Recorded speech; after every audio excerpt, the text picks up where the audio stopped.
Welcome to the Noles Podcast, a podcast by a fan for fans. I am not a journalist, reporter, or insider. I do not work for a website. My name is Gregory McCoy. It's December 13th, 2019. Happy Friday the 13th. Today is going to be Flashback Friday. I'm going to flash back to a couple of championship years for the Florida State football program. I'm going to take a look at the college football playoff and recruiting updates. Wanted to flash back to 1996, 1997, 1998, and 2000 briefly. Fan is short for fanatic. I'm not a fanatic, but whatever the next level above that, I'm that. The losses hurt more than the wins. In all four of those seasons, Florida State was in contention for playing for a national championship or was playing for a national championship. I just think and wonder what could have been if we had won all those years. Where would Florida State be in the history of college football? Even with only 3 national championships, we get respect, but not like Clemson or Alabama. You got fans that are diehards. When we win, then you just, when we go 6-6, you can't find them.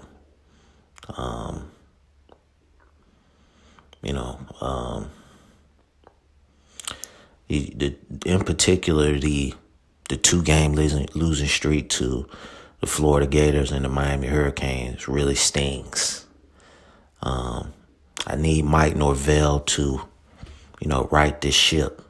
I know I'm going in a different direction than the original topic, but I just had to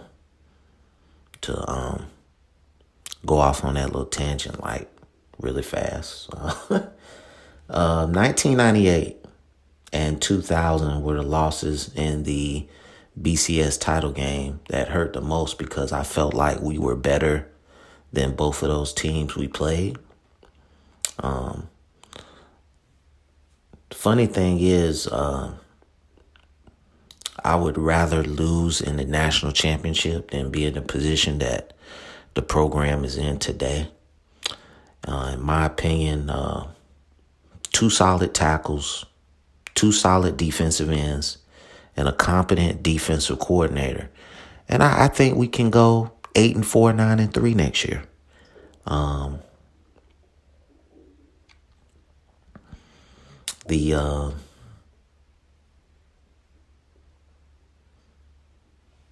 The last 3 years, at least, the last 3 years have been, terrible. I mean, I can understand that Clemson is the daddy right now. I can fully understand that. But the other ACC games, I feel like Clemson is the only team that should be killing us in the ACC.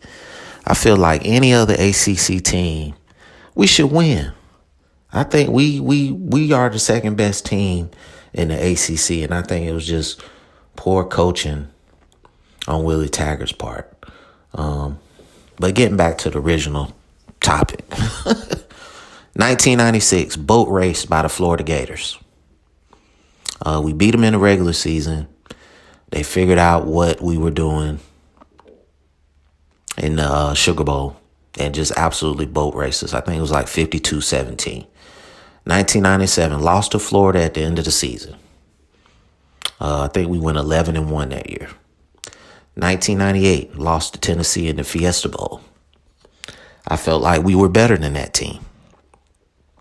I just skip over the 99 season because, like I said, the losses hurt more than the wins. 1999, wire to wire, blah, blah, blah. The 2000 Orange Bowl against Oklahoma, I think we lost 13-2. We didn't. Marvin Minnis didn't get to play because of academics. I don't think Marvin Minnis was some kind of, game changing receiver. I felt like we was better than Oklahoma, but we lost.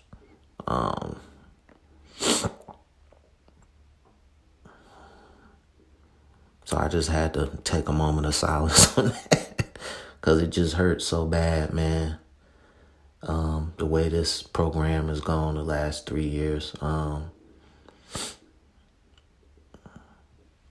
don't even feel like Florida State is relevant right now. The modern era of college football has passed us by, and we need to catch up.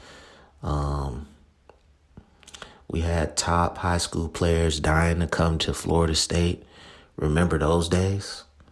Now we're just an afterthought.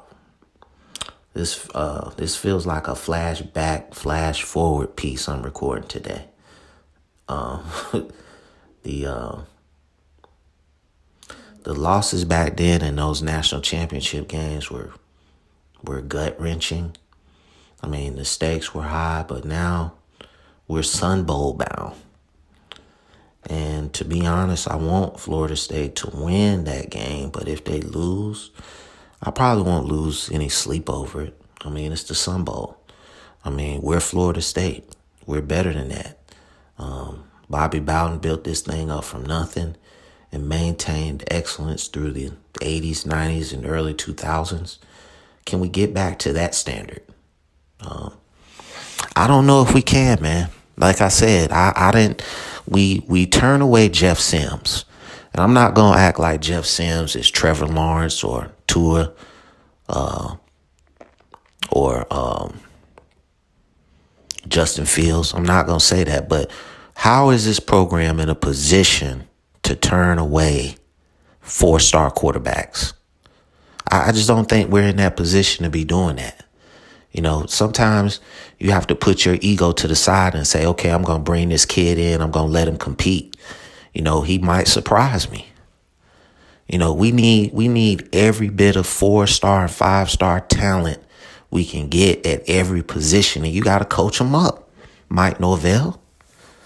I just hope this guy realizes what he got himself into. This is not Memphis. Okay, you can't get a bunch of 3-stars and try to coach them up. That doesn't work here. Okay, you have to go get top talent. Okay? All right? Because we don't have A+ facilities. So you can't you can't go out there looking for diamonds. You can't hope a 3-star is going to blossom into a 5-star in 2 or 3 years. That's not how this works. You need in my opinion, a successful season for you is going to be 8-4. I think if you go 8-4, okay, you're going to lose to Clemson, Florida, and maybe Miami. Then you'll probably lose another game that you're not supposed to lose. If you can do that, open up the floodgates. These guys are coming. But that's like minimum. Anything less than 8-4 to me is a failure. But realistically speaking, I think it's more 5-7, 6-6. Because I don't see how you're going to improve the offensive line and the defensive line. I don't see how you're going to get these DBs to play zone coverage. When you even man to man, they get beat. And, for the life of me, I was like, these guys suck at cover 3. And you got Akeem Dent playing the deep middle, and he's just constantly getting beat for touchdowns. And he's standing over guys when he gets beat for a touchdown. It's like, this kid, true freshman, whatever. But come on. I'm not a coach. I played football in high school, but I know in cover 3, stay as deep as the deepest. If a receiver comes in your zone, you got him. Okay? If they flood the zone, you got the deep man. You take the deep man first. If they throw it to the short man, the receiver that's running the shortest route, you give that and come up and make the tackle. But you don't come off the deep man to go to the short guy until the ball is in the air and he makes the catch. So it's just basic football that these guys, I don't know what Harlan Barnett was teaching, man. He's an idiot.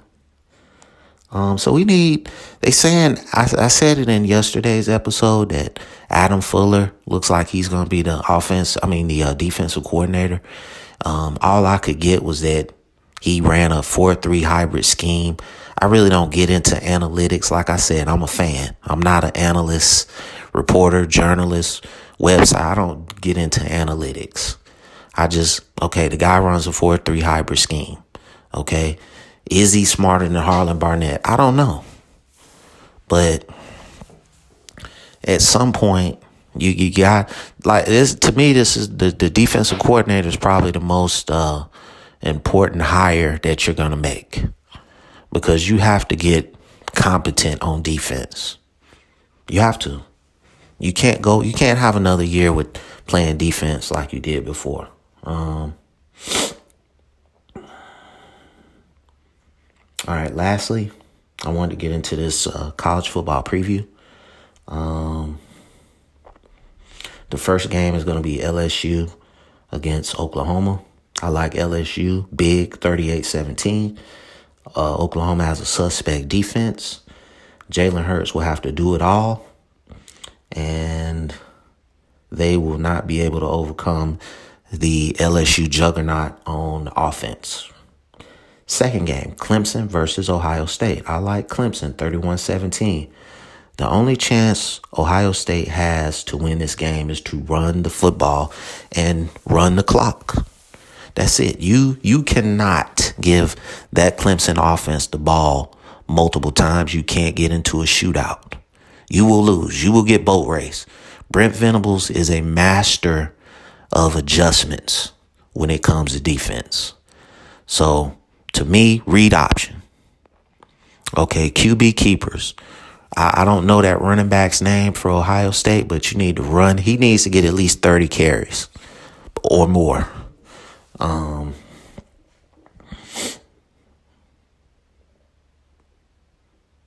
But ultimately, I'm picking Clemson to win 31-17. Thus, yes, setting up a national championship game of LSU and Clemson. I think it's going to be a shootout. I think Clemson has the better defense. I haven't picked a winner yet. I'm going to save that for a later episode.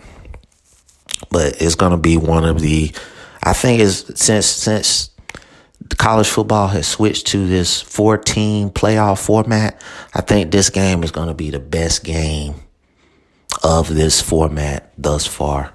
And, like I said, man, I hate Clemson, but I'm a realist. I just have to give them respect, man. They're the best program in the country right now. But I will be pulling for LSU in that game. I'm sorry. I hate the SEC also. But I will be pulling for LSU in that game just because I don't want Clemson to get a fourth national championship. I don't want them to surpass us, Florida State. So,